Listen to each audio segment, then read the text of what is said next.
جو اپنی دولت کے بل بوتے پہ اس کشتیوں میں جو بیسیکلی ان کشتیوں میں یہ سوار ہو کے جا سکتے تھے، انہوں نے کہا کہ یہ ہمارا زمین تو گوارا ہی نہیں کرتا ہے کہ ہم اپنے آپ کو بچا لیں اور دوسروں کو جو ہے یہ دیکھیں کہ ڈوب جائیں، تو لہذا انہوں نے کہا نہیں، ہم اپنی جگہ دوسروں کو دیتے ہیں۔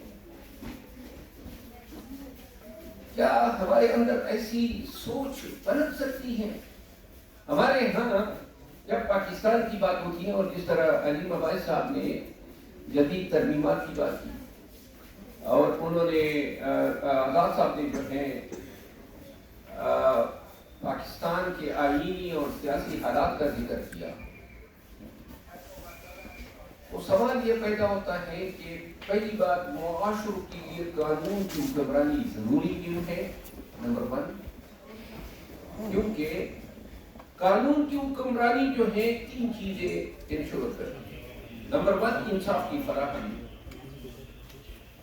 انصاف کی فراہمی، اب کوئی معاشرہ ہو، کتنا ہی رچ کیوں نہ ہو، لیکن جہاں پہ انصاف نہیں ہوگا وہاں وہ معاشرہ جو ہے اس کے اقدار پنپنے کا، اس کے اقدار یا اس کے کلچر کا بڑھنے کا کوئی بھی اسکوپ نہیں ہے۔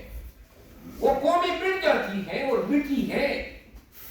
آپ انسانی تاریخ دیکھیں، میسوپوٹیمین سیولائزیشن، بیبیلونین سیولائزیشن، حتیٰ کہ آپ بیزنٹینین سیولائزیشن کو دیکھیں، بازنطینی جو کہ قسطنطنیہ ان کا پایا تخت تھا، کہ کیا چیز ان کو لے ڈوبی؟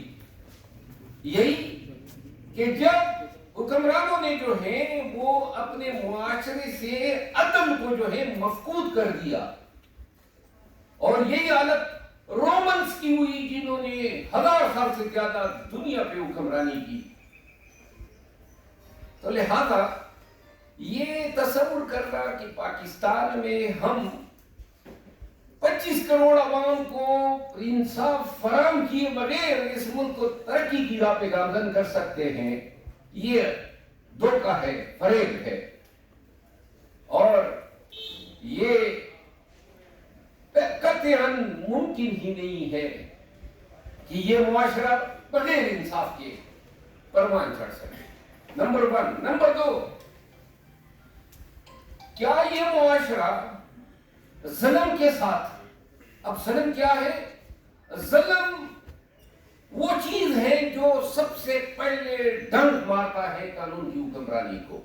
جب آپ اپنے فائدے کے لیے، چھوٹے سے مفاد کے لیے دوسرے کا حق مارتے ہیں، اور اس حق مارنے کے دوران جو ہے آپ اختیار کا استعمال کرتے ہیں، انفلوئنس کا استعمال کرتے ہیں، 2 نمبر طریقے کا استعمال کرتے ہیں، تو لہذا آپ قانون کی حکمرانی کو پامال کرتے ہیں۔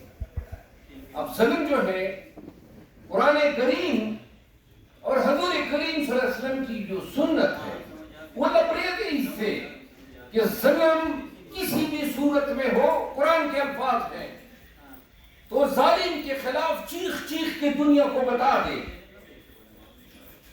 کہ یہ جو ہو رہا ہے یہ ظلم ہے۔ قرآن انجوائنگ کرتا ہے، ڈیوٹی کاسٹ کرتا ہے۔